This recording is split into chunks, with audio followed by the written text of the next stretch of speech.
Hello! So, ang topic natin ngayon is for Circuits 1, DC circuits, which is all about Thevenin's theorem. Okay, so nakapag-discuss na tayo ng first few theorems sa different network of resistors, right? Like yung superposition theorem sa source transformation. So kung hindi pa napapanood yung mga previous tutorials natin doon, link ko na lang sa description, pati yung mga other circuit analysis techniques, mesh analysis, nodal analysis, etc. Link ko na lang sa description para mapanood nyo. Kasi lahat ng mga natutunan natin doon, pwede natin i-apply dito sa next lesson natin, which is the Thevenin's theorem. So it is another network theorem na pwede natin gamitin to analyze circuits or solve circuits. So ano ba ang Thevenin's theorem? So Thevenin's theorem, sulat muna natin, states that a linear two terminal circuit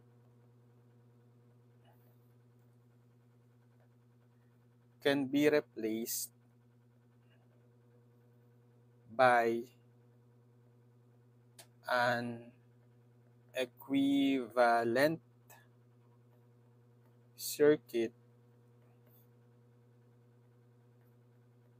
consisting of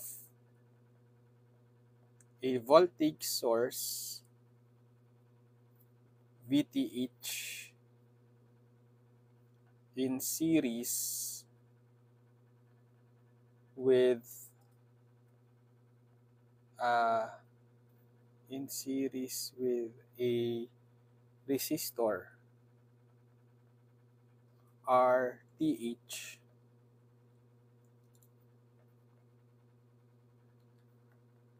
where VTH is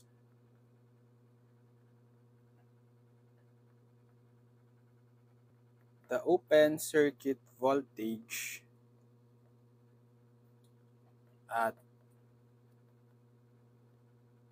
the terminals and RTH is the input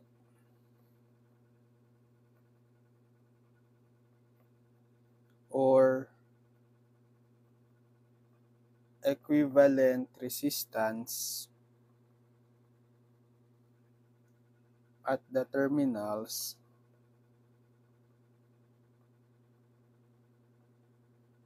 when the independent sources are turned off. Okay, sige, basahin natin. Ito ang definition natin ng Thevenin's theorem. So, Thevenin's theorem states that a linear two-terminal circuit can be replaced by an equivalent circuit consisting of a voltage source, tatawaging VTH, in series with the resistor, tatawaging RTH, where VTH is the open circuit voltage at the terminals and RTH is the input or equivalent resistance at the terminals when the independent sources are turned off. So kung meron tayong two-terminal circuit, so let's say, drawing tayo ng random circuit. Okay, let's say may voltage source, 12 volts, random circuit lang.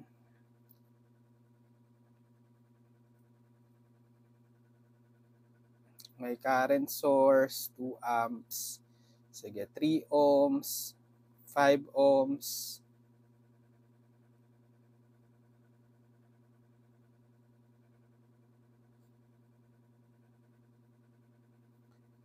6 ohms, 7 ohms,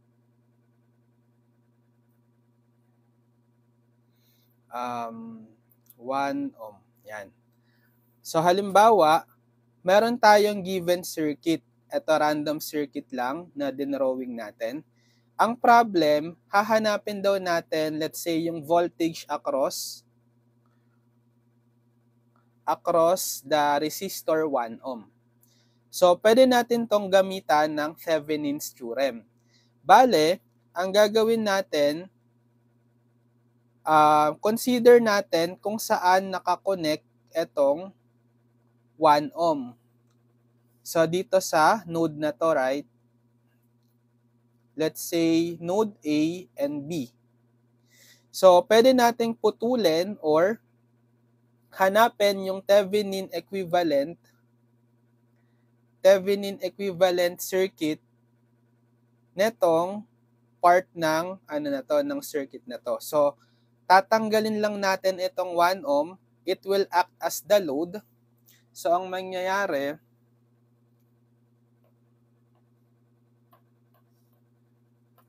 tatanggalin ko muna to, yung 1 ohm. Yan. Tapos, kukuhain natin yung Thevenin equivalent circuit at terminals AB. Kasi doon nakakonect yung 1 ohm eh.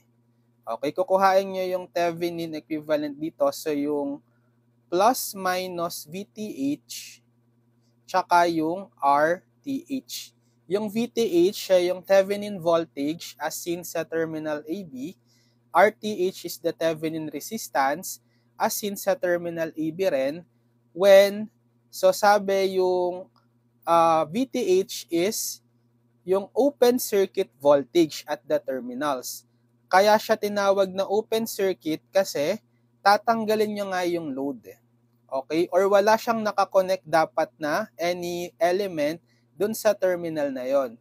So that's the open circuit voltage, yung VTH. Tapos si RTH is the Thevenin equivalent resistance as seen sa terminal AB, or that's also the input resistance, pero dapat ito-turn off daw yung mga independent sources. So halimbawa dito sa circuit natin, 'di ba meron tayong independent sources na dalawa. Meron tayong 12 volt saka 2 ohm at 2 amp current source. So ito turn off nyo yon, then yung resulting circuit, hahanapan nyo ng Thevenin resistance. Okay? Paano ba mag-turn off? So parang sa superposition theorem, to turn off a voltage source, okay, anong gagawin? Short. Okay, i-short nyo yung voltage source. Tapos, kapag current source naman, so recall lang natin, current source, kasi kailangan i-turn off kapag naghahanap tayo ng Thevenin resistance, i-short daw yung, ito-turn off yung mga independent sources. Take note of the word independent. So, mahalaga yung independent. Kailangan independent source. Iba kasi yung case kapag dependent source. Mamaya, magkakaroon tayo ng case. Okay, independent. Mga independent sources ang ito-turn off. Kapag voltage source, i-short. Kapag independent current source, i-open. Yan, parang sa superposition theorem, di ba? At saka nyo hanapin ngayon yung RTH sa terminals AB. Okay? So kapag ni-represent natin ngayon, etong two-terminal linear circuit, pwede siyang maging isang box. Okay? Kahit i-represent nyo lang siya sa isang box na linear two-terminal circuit. Okay, ito yon. Yung nakapaloob dito sa box na to, yung linear two-terminal circuit. Sige, enclose natin sa box. Yan. Okay? Yung terminals nga dito, yung A tsaka B. Okay, dito nyo hahanapin yung ZTH tsaka plus minus VTH. Then, whatever load yung gusto nyong ilagay dito, pwede nyong i-connect. Like dito sa problem natin, ang load natin is yung 1 ohm. Right? Okay, pwede nyong i-connect yung load na 1 ohm.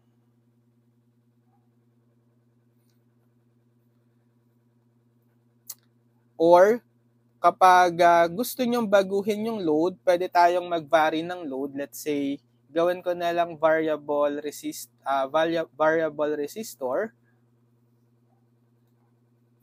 Pwede nyong baguhin yan, and madali nyo na lang mahanap yung halimbawa yung voltage across that variable resistor or current, kasi nga kinonvert nyo itong linear two-terminal circuit into an equivalent Thevenin circuit na meron na lang voltage source, VTH, at naka-series na resistor.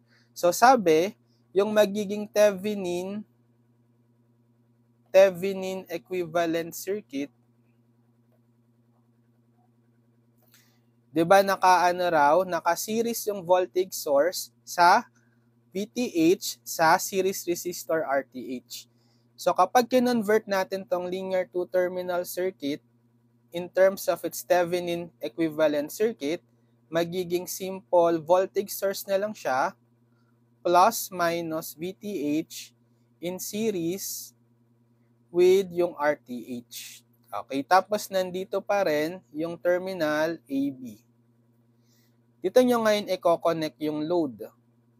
Okay, which is, kung variable man yung load natin, madali nyo lang ma-manipulate or mahanap, halimbawa yung voltages or across that resistor, kahit bagu-baguhin nyo yan, kasi fix naman yung value ng VTH at RTH.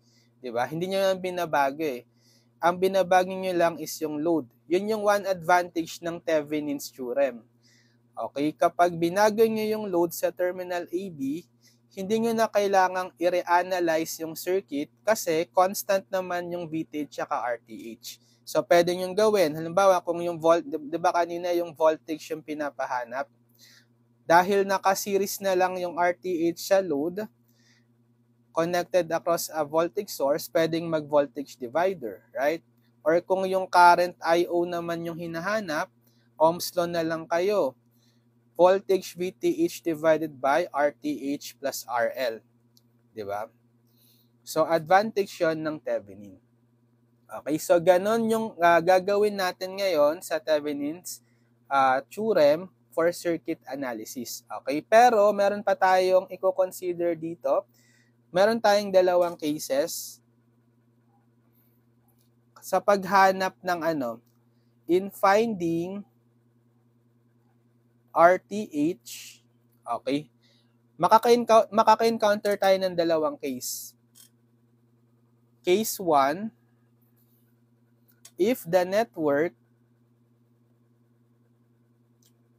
or the circuit has no dependent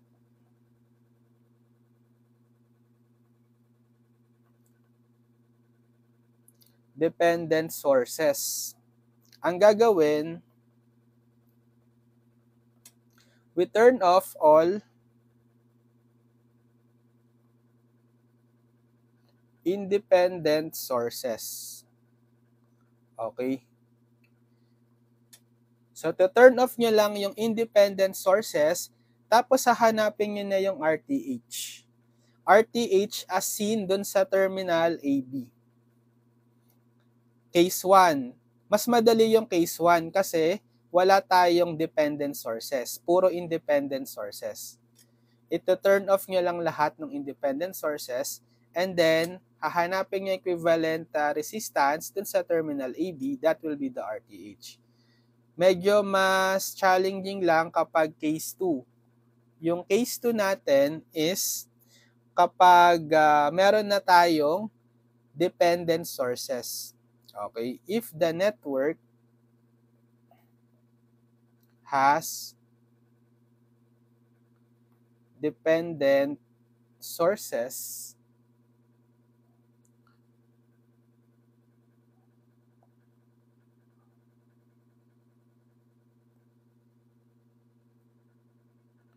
we turn off all the independent sources and retain the dependent sources. So, hindi nyo ito turn off. Okay? Hindi nyo ito turn off yung mga dependent sources. Ano ba yung dependent sources? Sige. Diba kapag independent sources, recall natin, ang symbol is circle, right? Kapag current source may arrow, arrow up or arrow down. Kapag voltage source, may polarity. May fixed value sila. Okay? Pero kapag dependent,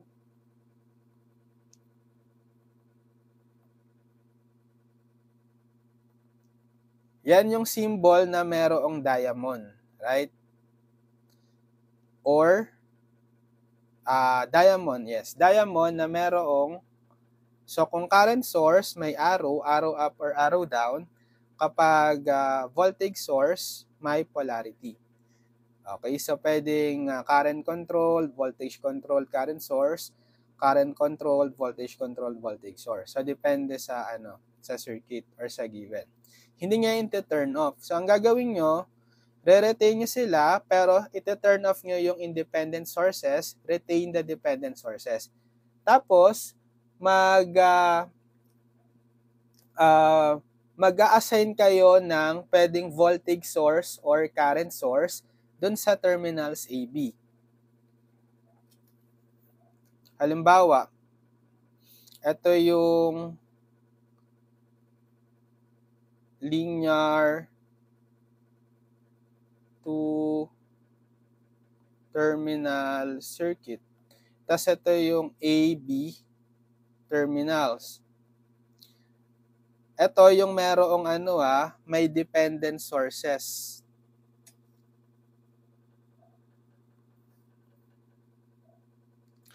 With dependent sources. So, ang gagawin nyo, maglalagay kayo dito ng test source across the terminal. Pwedeng voltage source or current source. So, kung current source ang ilalagay nyo, sige, dalawa, pwedeng current source or voltage source. Yan. Kung current source, let's say IS, kayo yung mag-a-assign ng value, arbitrary value ng current source. So, let's say 1 amp. Okay? Hahanapin nyo ngayon yung voltage across that current source, Vs.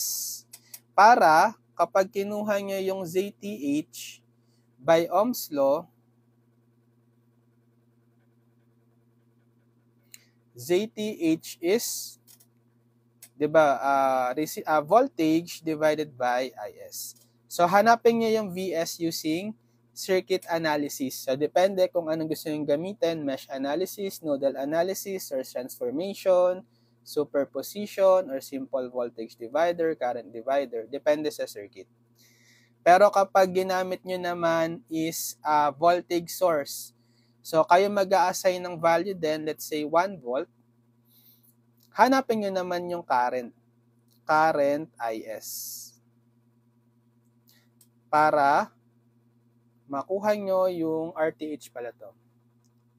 R kasi DC circuits pa lang tayo. Pag Z yung sa AC. Applicable din naman yung Thevenin sa AC.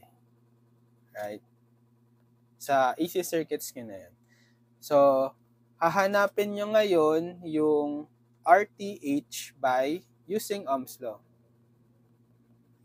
So, Vs over Is ulit. So, alam nyo na yung value dito ng Vs. So, pwede nyo nang palitan 1 volt. Right? Ganun din dito, alam nyo yung value ng Is. Pwede nyo nang palitan 1 amp. So, hanapin nyo ngayon dito si Is using circuit analysis technique. Depende sa gusto nyo i-apply. Okay, so ganun kapag case 2, maghanap ng RTH. So, mas complicated nga lang ng onte sa ano, di ba? Sa case 2, kumpara sa case 1. Okay, so ito yung concept natin for Thevenin's theorem. Sige, para ma-illustrate natin kung paano mag-solve ng circuit using Thevenin's theorem, mag-solve tayo ng problems.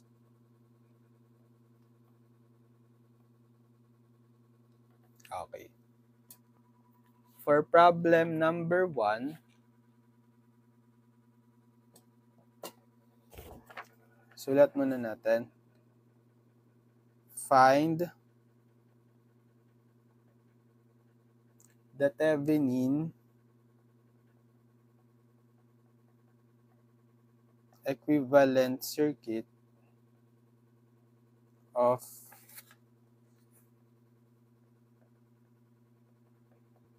the circuit below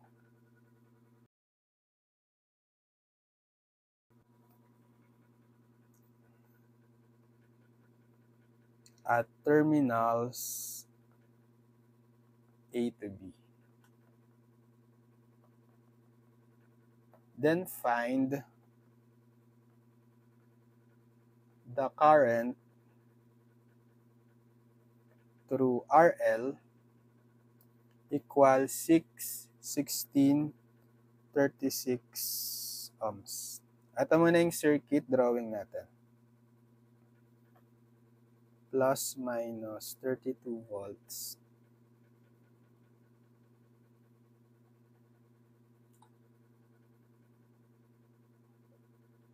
4 ohms, 12 ohms, 2 amps,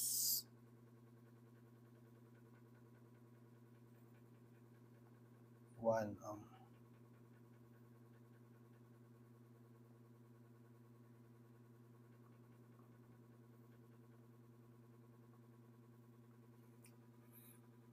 Okay, first problem, find the Thevenin equivalent circuit of the circuit below at terminals A to B, then find the current through RL, ito si RL, 6, 16, 36 ohms. So, variable ano siya? Variable resistor. Kasi nga, tatlo yung binigay. Babago-baguhin natin yung load. Una, 6 ohms. Pangalawa, 16 ohms. Pangatlo, 36 ohms. Ito yung terminal AB. Okay?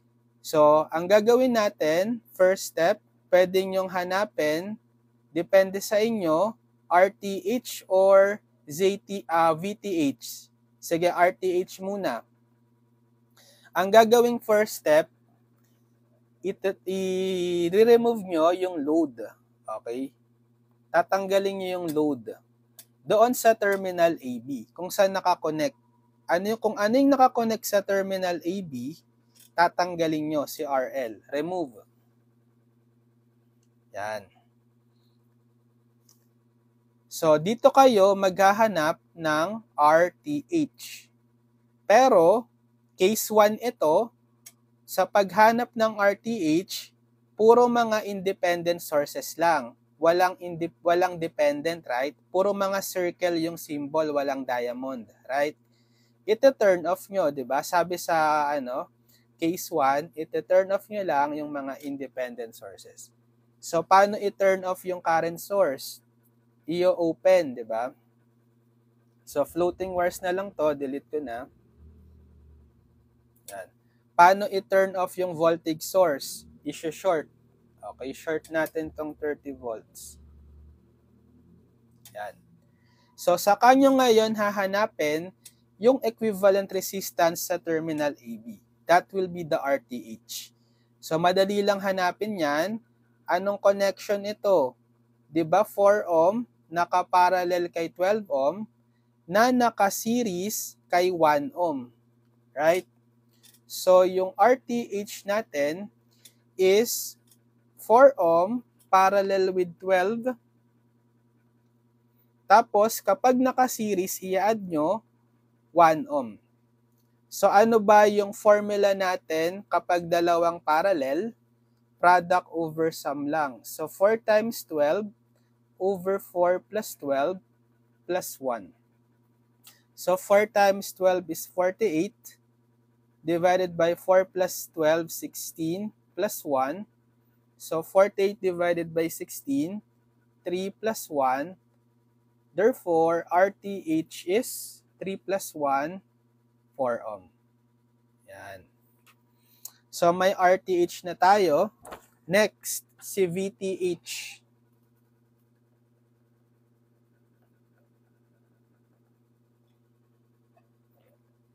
So copy ko yung original circuit. Ito. Copy. Then, to find VTH, tatanggalin nyo uli yung load. Okay, aalisin nyo muna tong RL. Then, hahanapin nyo across terminal AB yung VTH. So, hindi nyo natatanggalin or iti-turn off yung mga sources. Okay, re-retain nyo yan. Hanapin nyo si VTH using whatever circuit analysis technique na gusto nyo. Yung mga natutunan natin so far. Ano kaya? So, what if mag-Thevenin tayo? Kasi, pwede tayong mag-assign dito ng, mag-ano tayo, ano sabi ko? Mag-nodal analysis pala. Kasi, ito, pwede natin tong i-assign as the reference node, right? Reference node. So, 0 volt yung ground.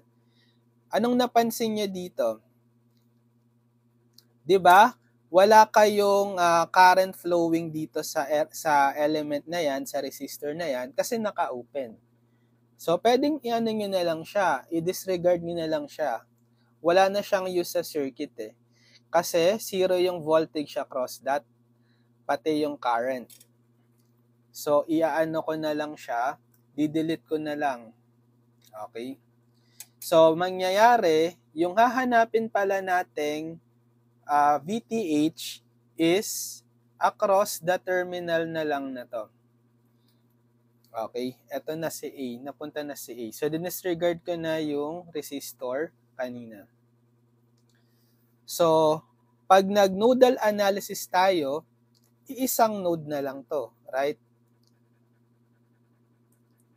Which is equivalent to VTH. Kasi, with respect sa ground na tayo kay VTH, di ba?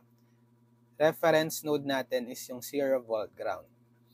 So, pwede na tayong mag-nodal analysis, mag-KCL tayo. So, KCL at VTH node dito.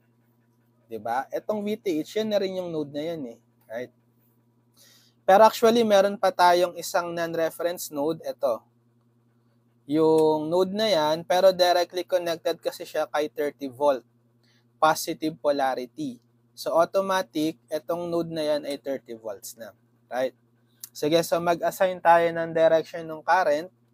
So, dito kay 4 ohm, gawin kong papasok sa VTH, I1.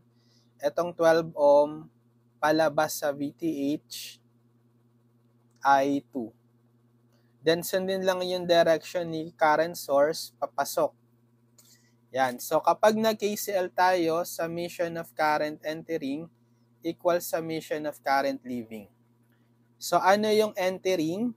Kay VTH, si I1, tsaka si 2 amps. Okay? So, I1 plus 2. Tapos, ano yung leaving? Si I2.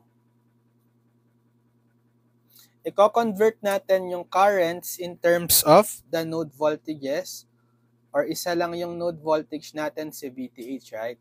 Convert in terms of VTH. So, si I1, higher potential, papasok dito sa node na yan, 32 volts, minus lalabas sa VTH. Diba? So, 32 minus VTH over the resistance 4 ohm. Plus 2, copy nyo lang, constant. Si I2 naman, so higher potential nga VTH papasok sa VTH minus lower potential ground, lalabas sa reference node ground 0 volts. So VTH minus 0 over the resistance 12. So, VTH minus 0 over 12. Or kapag minus 0, wag nyo nang isulat yan. So, isolve nyo na lang ito. Pwede nyo i-shift solve na lang, or kung gusto nyo, mano-mano, madali lang naman yan. Linear equation in one unknown VTH.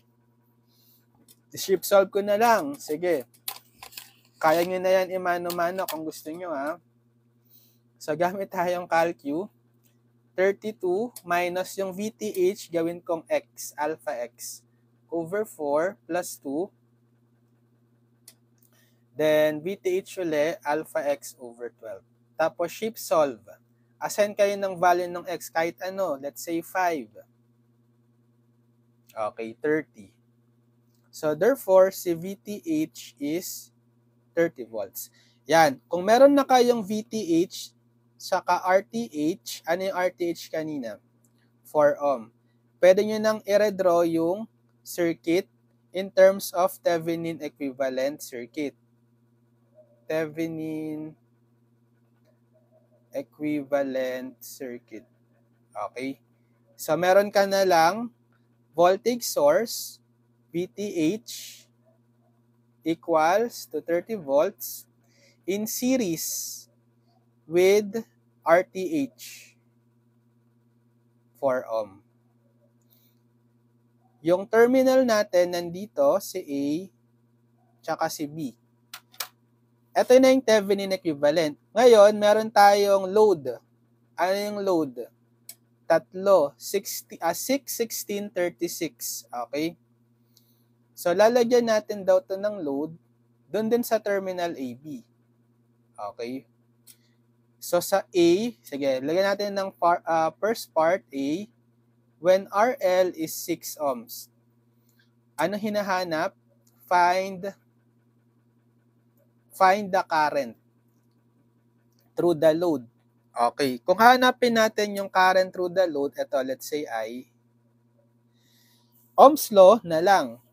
Diba? Kasi, naka-series yung RTH kay RL na 6 ohm, equivalent resistance nun, 4 plus 6. Tapos, connected across a voltage source VTH by Ohm's law. Okay.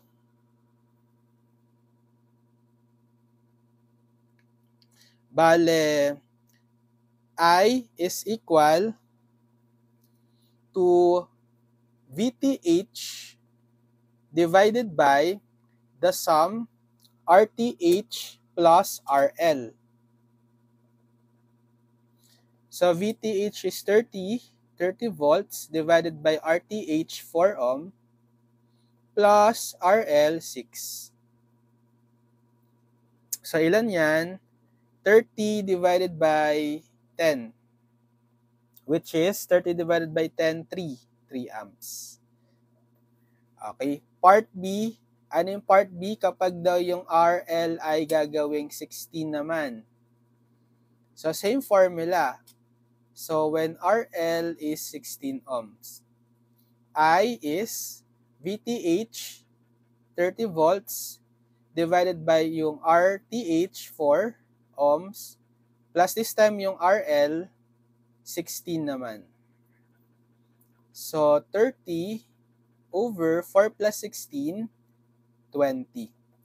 So, 30 over 20, 1.5. Right? 1.5 amps.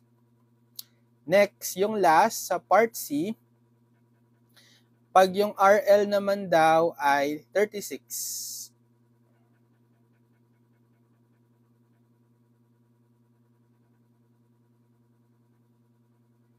So, RL is 36 ohms. So, I, same formula, VTH, 30 volts, divided by, ito RTH, 4 ohm, plus RL, 36. So, 30 divided by 4 plus 36, 40. So, 30 over 40, that's 3/4 or 0.75 amps. So, C, napadali natin yung analysis using Thevenin. Especially kapag ang problem is varying load. Imagine, papalitan nyo na lang sa formula, dito sa formula natin kanina na VTH over RTH plus RL, yung value ng RL. Masasolve nyo na agad yung mga currents. Okay? Unlike kapag ibang circuit analysis yung ginamit natin. Diba? Magsisimula uli kayo sa scratch nun kasi binago-bago natin yung RL eh. Unlike sa Thevenin, dahil magiging fix yung RTH at VTH, kahit bago-baguhin nyo yung RL, yung load across terminal AB, madali nyo na lang masasolve yung current or voltage across that. Okay? So, problem number 1.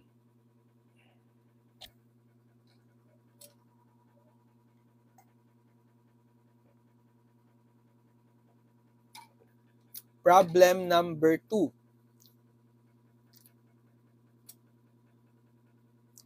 Sige, next problem tayo. Problem number 2. Find the Thevenin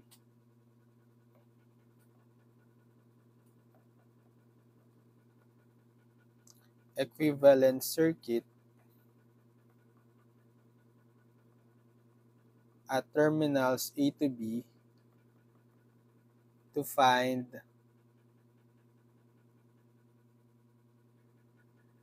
I. So, ito yung circuit drawing natin.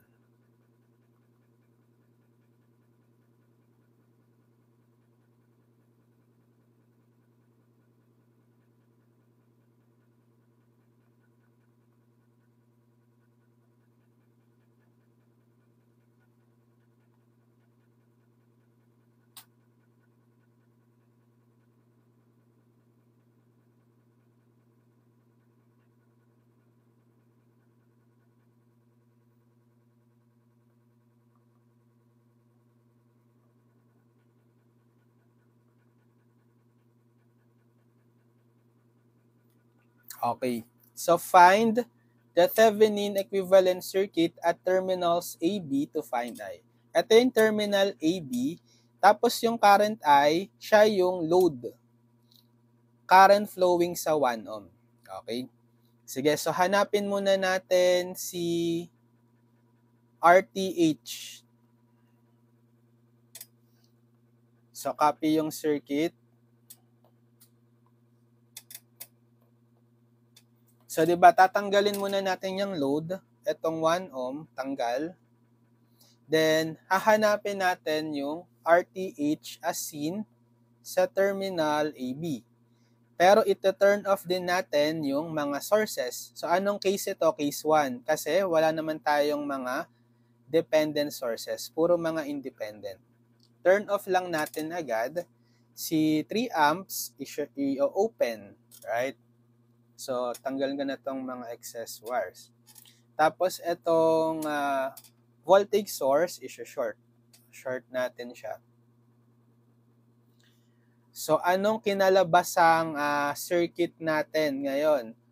To find RTH, it's just, di ba, naka-series si 6 ohm na dalawa na nakaparallel kay 4 ohm. So, ang equivalent resistance or RTH as seen sa terminal AB is yung series na tong dalawa, 6 plus 6, na nakaparallel kay 4 ohm. Okay, so ilan yan? 6 plus 6 ay 12. So inad ko kasi naka-series. Parallel with 4. So formula pag dalawang parallel, we have product over sum. 12 times 4 over the sum, 12 plus 4. So 12 times 4 is 48 divided by 12 plus 4, 16. 40 divided by 16, 3 ohms. Ayan. So si RTH is 3 ohms. Next, find VTH naman. Okay, copy natin yung same circuit. So tatanggalin muna natin tong 1 ohm, yung load. Tapos, hahanapin yung voltage across the terminal AB VTH. Plus, minus VTH. So, ibabalik nyo na yung sources. Okay? So, anong pwede natin gawin? Sige, mag-nodal analysis na lang ulit tayo. So, kapag ginawa natin tong reference node, gawin natin siyang ground.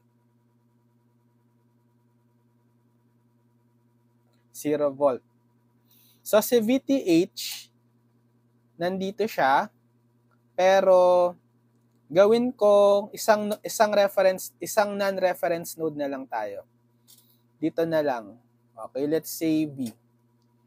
Para pag nakuha natin tong V, mag-voltage divider na lang tayo dito sa branch na yan para makuha si VTH. Kasi naka-series si 6 ohm tsaka 4 ohm.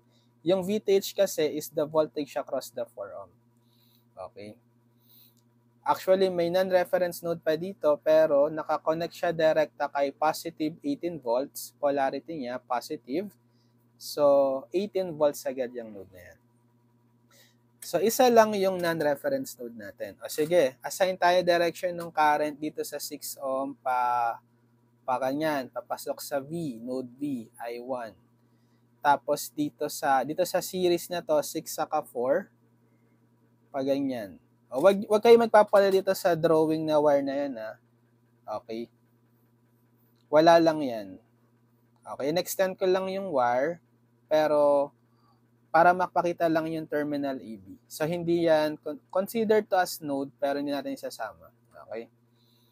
So, ito. Isang current lang magfo-flow kay 6 ohm tsaka kay 4 ohm. Naka-series sila. Let's say I2. Sige. Pag nag-KCL at V, summation of current entering equals summation of current leaving. Ano yung entering? Si I1 tsaka si 3. I1 plus 3 amp. Ito yung current source, diba? Upward yung arrow niya, papasok siya sa V. Tapos equal summation of leaving, si I2 lang. So si I2. Yan. Tapos i-represent natin in terms of the node voltage, itong I1 tsaka I2.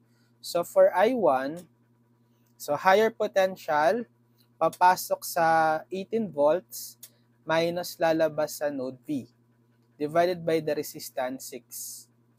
So 18 minus V over 6. Then plus, copy lang tong 3. Si I2 naman. So higher potential niya is V minus lalabas sa ground, 0 volts, divided by, ano yung total resistance itong naka-series? 6 plus 4, 10. So, V minus 0 over 10. Or, wag mo nalagyan ng 0, V over 10 na lang.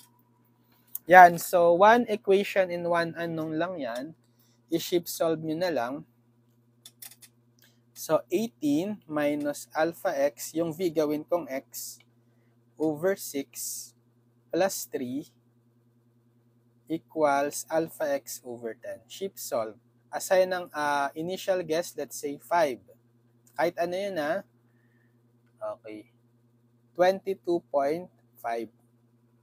So, V is 22.5 volts. Pero, ang hinahanap si VTH. So, sabi ko kanina, mag-voltage divider tayo. Kasi ito yung magsisilbing supplied voltage dito sa series 6 saka 4 ohm. Si V with respect to ground, right? So, by voltage divider rule or VDR for short, so VTH is yung voltage across the 4 ohm resistor. So, 4 over the sum, 6 plus 4, then times yung V, 22.5. So, ilan yan? 4 over 6 plus 4, mali. Times 22.5. Yan si VTH. Okay, sakto 9 volts. Yan, so may VTH na tayo, tsaka RTH. Ano si RTH? So, si RTH kanina, 3 ohms. Yan, 3 ohms. So, ang gagawin natin, i-drawing na natin yung Thevenin equivalent circuit. So, may voltage source na lang tayo, single voltage source, plus minus, ito yung VTH, 9 volts. In series, yung RTH, yung resistance, equal to 3 ohms. Tapos, ito yung terminal AB. Ang problem natin, hahanapin si I. Si I dito sa current dito kay 1 ohm, yung I na yan. I-load nyo ngayon yan sa terminal AB, yung 1 ohm, ko-connect nyo.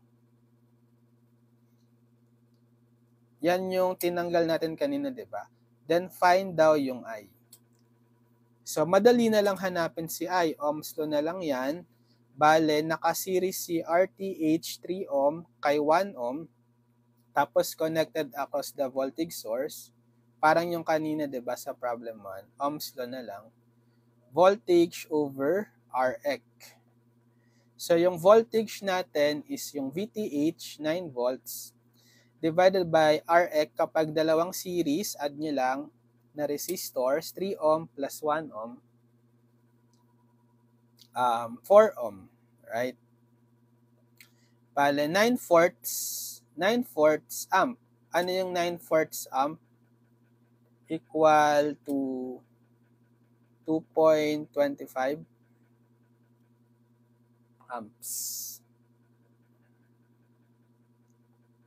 Okay, so yan yung current using Thevenin's theorem, di ba?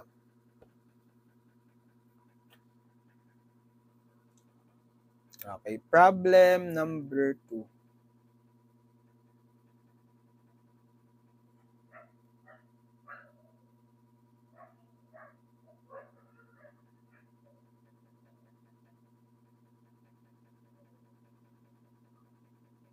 Okay, next. Problem number 3. Number 3.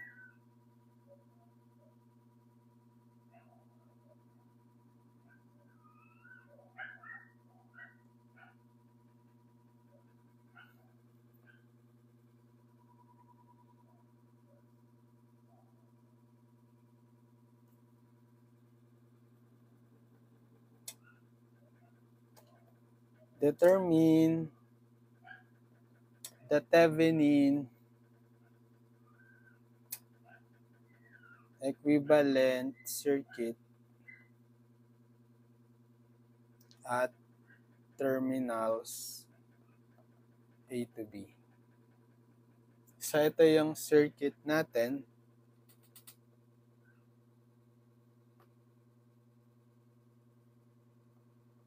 To IX.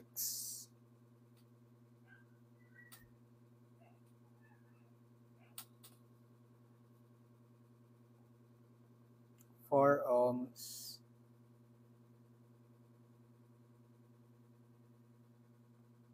2 ohms. Tapos ito si IX. Yan. So, hanapin lang daw yung Thevenin equivalent circuit at terminals A to B. Ito yung terminals A to B. Sige, so hanapin natin si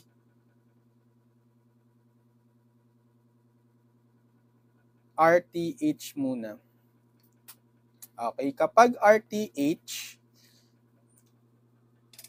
copy. Yan.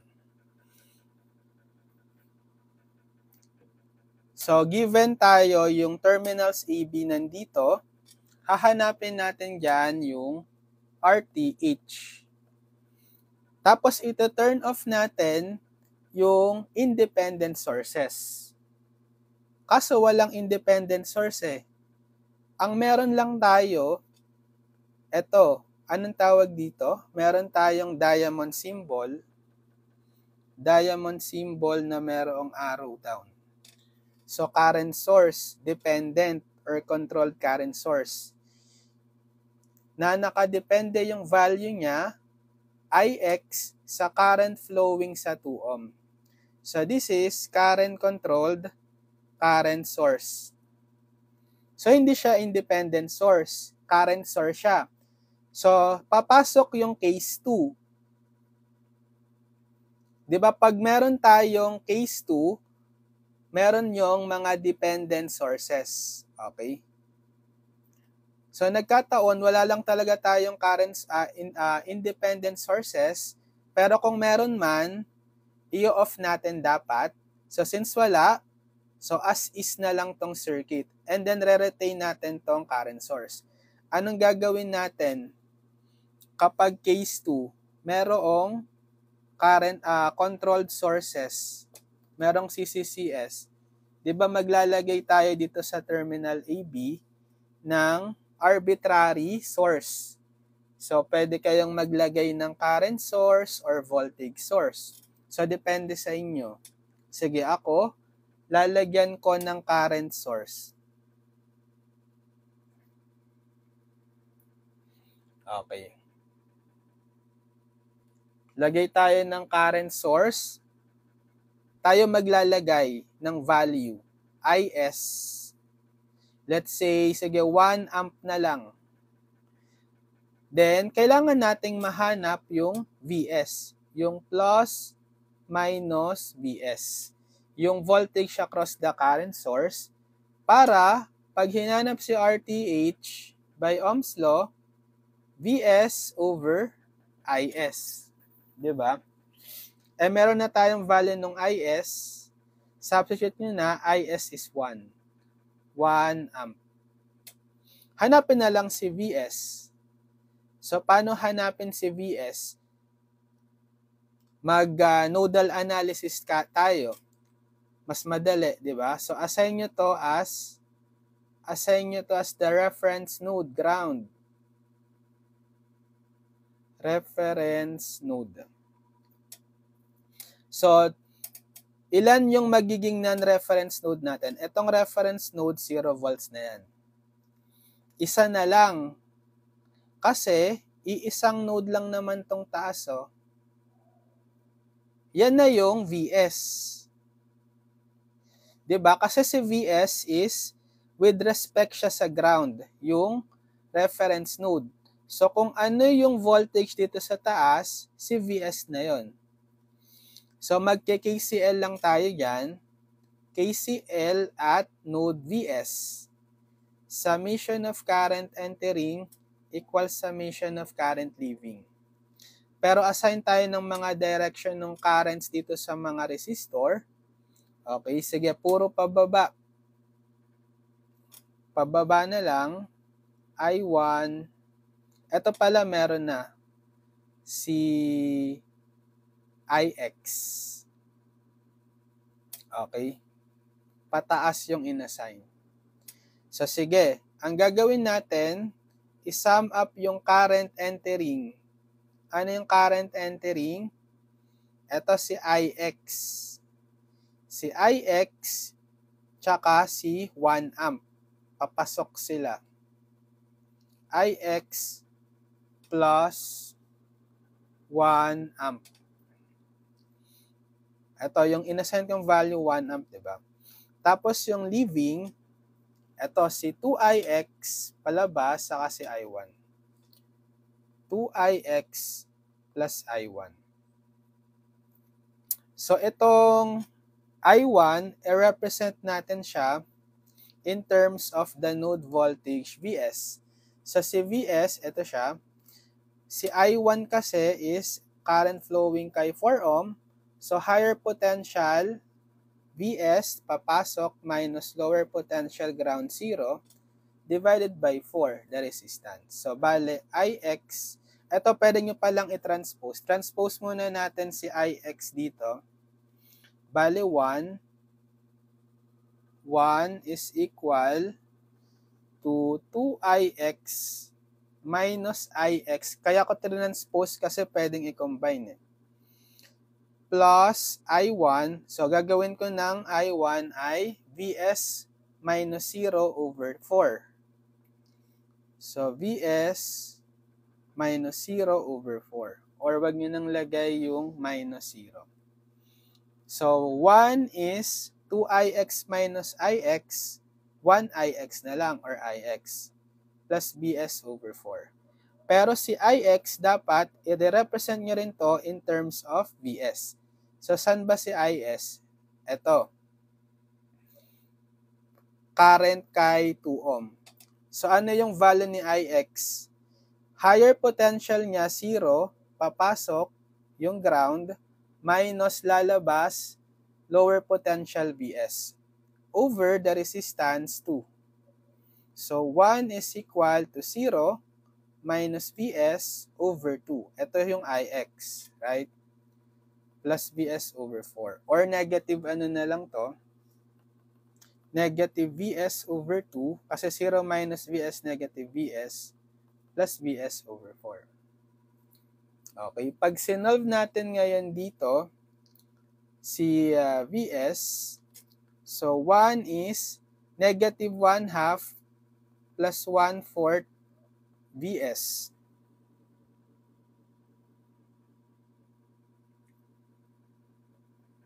Bale, negative 1/4. Okay? Vs. So, therefore, anong value ni Vs? Divide both sides or multiply both sides by negative 4. Okay. So, negative 4 times 1, negative 4. Negative 4 times negative 1/4, cancel Vs. So, si Vs pala is negative 4 volts. So, para mahanap yung pinaka-RTH, ang formula kanina is, di ba, Vs over 1. Ito. Over 1 amp. So, nakuha nating Vs ay negative 4. Negative 4 volts divided by 1 amp, negative 4 ohm. So, siya si RTH. Negative 4 ohm. Okay? Next. Ano nga hanapin next? Si Thevenin voltage.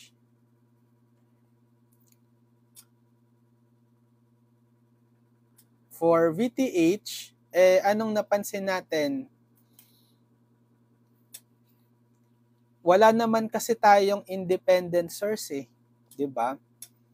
Sa circuit, pag hinanap nyo si VTH, walang magsusupply ng current or voltage kasi walang independent source.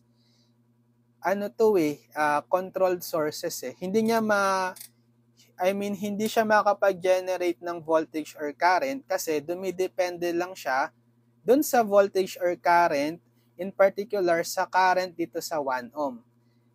Wala tayong sinusupply na independent source, so magzi-zero yung Ix na yan. Wala ka naman talagang independent source sa circuit.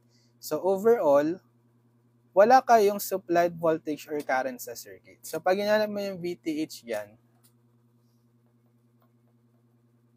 0 volts. Okay, kapag walang sources, independent sources, purely dependent sources lang ang given sa circuit, tas pinapahanap is yung VTH or kahit yung kapag na-discuss na yung Norton equivalent circuit IN, 0 pa rin yun. Okay, so therefore, VTH is 0 volt. Tapos yung RTH is negative 4 ohm. Okay? And thank you for the gift sa Project Padayon. Yan. Follow nyo yung Project Padayon, guys. Meron silang mga products mga engineering products, mga note viewers, posters, module.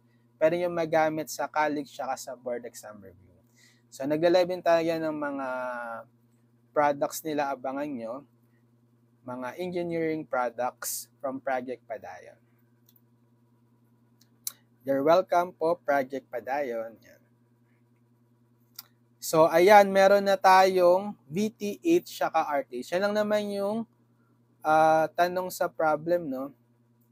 Hanapin daw yung Thevenin equivalent circuit. So pag dinrawing natin yung Thevenin equivalent circuit,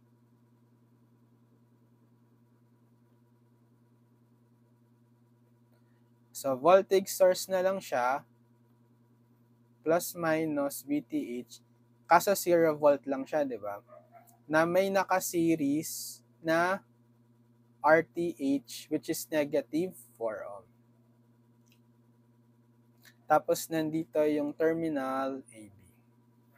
So pwede na kayong mag-connect dyan ng kahit anong load. Kaso pag nag-connect kayo ng load, wala rin yung value. Kung hanapin nyo yung current tsaka yung voltage across that load, 0 kasi wala kang supplied voltage. 0 volts eh. Okay? Ayun. So, nakasolve din tayo ngayon ng 3 problems pa lang, no? Sige, tuloy natin. Solve pa tayo ng more problems next time. Okay? Basta follow nyo lang ako sa account para ma-notify pag may video tutorials tayo next time. And mag-subscribe na rin kayo sa ating channel, Engineered Math Channel, YouTube. Okay, lilink ko na lang sa description lahat ng mga video tutorials natin simula sa unang lessons hanggang sa last lesson, pati yung pinaka-playlist nitong Circuits 1, this is Circuits, para may reference video tutorials playlist from me sa lahat ng lessons sa Circuits 1. Good luck sa mga nagtitake nitong subject, Circuits 1. I hope mapasa nyo siya, kayang-kaya nyo naman to basta mag-practice lang kayong mag-solve ng maraming problems. And panoorin nyo lang lahat ng mga video tutorials ko.